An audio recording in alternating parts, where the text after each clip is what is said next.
Hello and welcome to the show. We start this week's FailRace episode with Ultra Blakey on Forza Horizon 4. Now, many shenanigans have gone on down this part of the Mudkickers circuit. We've seen a lot of cars do very many weird things. Lamborghini?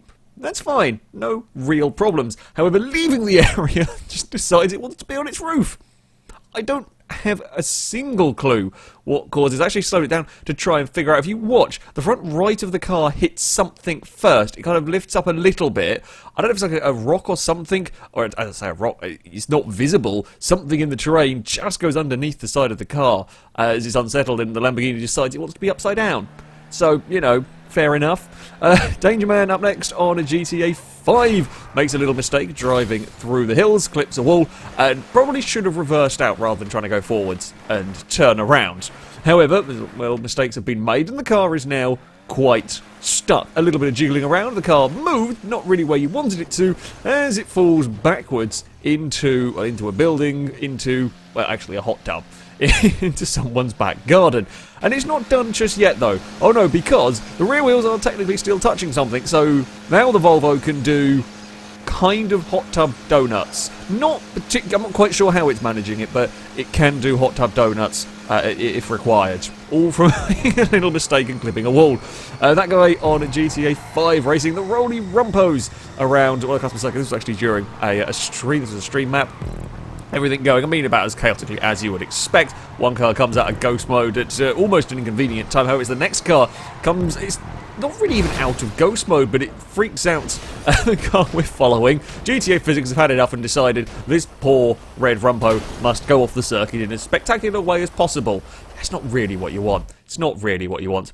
Angus on Dirt 4. Now, we've seen many cars roll and get away with crashes on this game. However, front flips are considerably more scary. I'd imagine considerably more damaging as well. That's not one, that's two front flips for the Vauxhall. That is, I mean, just about okay to carry on. It's probably a bit poorly from it, but nicely landed. Almost landed straight back on the road, but, you know, that's not too bad going. Quelly is having not so much luck with the Evo. A bit too much speed, loses the back end. It's a big initial crash, and then, well, we're going downhill, so the Evo just keeps on rolling. And rolling eventually kind of hits the bank on the... I wonder if it hadn't hit the inside bank, how far that would have continued to roll.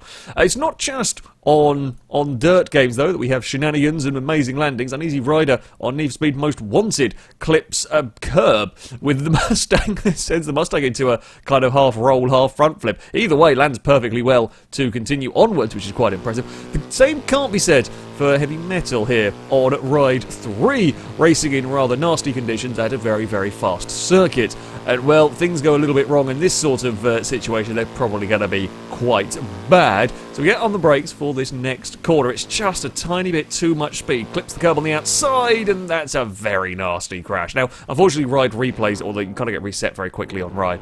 So, yeah, it's a little bit more difficult. I say a little bit more difficult, so you don't really see the after effect. But, yeah, basically, just the rear wheel hits the curb. The front wheel's still on the road. It launches the bike over. The poor rider is gone down there. The bike's off to visit someone's caravan or motorhome over that side. That's a nasty crash indeed. And that was, yeah, just from having the rear tyre over one of the curbs. Weird on Just Cause 4 is playing around with the army. I say playing around, trying to get away from the army a little bit. Tries to take a shortcut, doesn't go well. It's a roll, a bounce, another bounce. It's still going off towards the water. Panic and bail. Has committed to panic and bailing out. The vehicle was okay. Splattered by an army jeep. The vehicle then somehow ends up in the water. Basically, it didn't really go particularly well, and the army were ready there to run Rico over at the right time. And the rest on Just Cause 4 is in the middle of a mission at the airport when, well, it turns out they're trying some new technology for aircraft. It's the new VTOL. I don't know what that's doing. That's not how planes should work.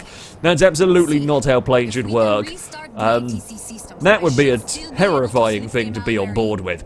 I think the front wheel's slightly stuck in the ground. It looks like the front of the plane is slightly nosed into the ground, and that when it pings up, it just decides it needs to go take up in the air. Now, after the mission is over, still at the airport, of course, spots another plane in the runway at a similar point, goes to have a look, a little investigate, and, well, you guessed it, That's VTOL. These VTOL passenger planes are sketchy, scary things. This one doesn't quite get as good a takeoff as the last one. I don't really know where on earth it's going. It certainly doesn't know where on earth it's going because it's now suddenly in the air and panicking and shouldn't be in the air. So yeah, we're going to go try and land it from that VTOL. It's actually quite a brutal landing, but it just about makes its way down there. It's quite the aggressive stop.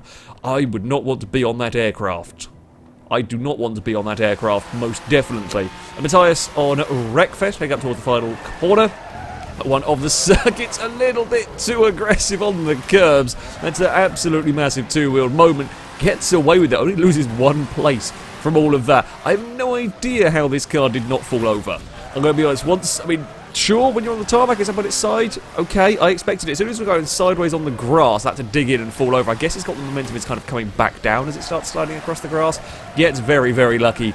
That probably should have been a much larger crash, as I said, only losing one place in all of that. And finally, the good Dave on Wreckfest with the mighty Carnado. Yes, that is the mighty Carnado. Turns out, if you put the pinball mod with one of the very track-packed circuits, the Crash Alley circuit, the game doesn't really know how to do a grid. No, it doesn't really know how to do a grid, and that means that the Carnado will just throw vehicles around willy-nilly. It just covers the screen with dust at this particular point. Occasionally, whoever's parked in front of the Jeep does occasionally settle down. They do eventually all sort of settle down into their grid spots, and then everything's completely broken, and there is debris everywhere.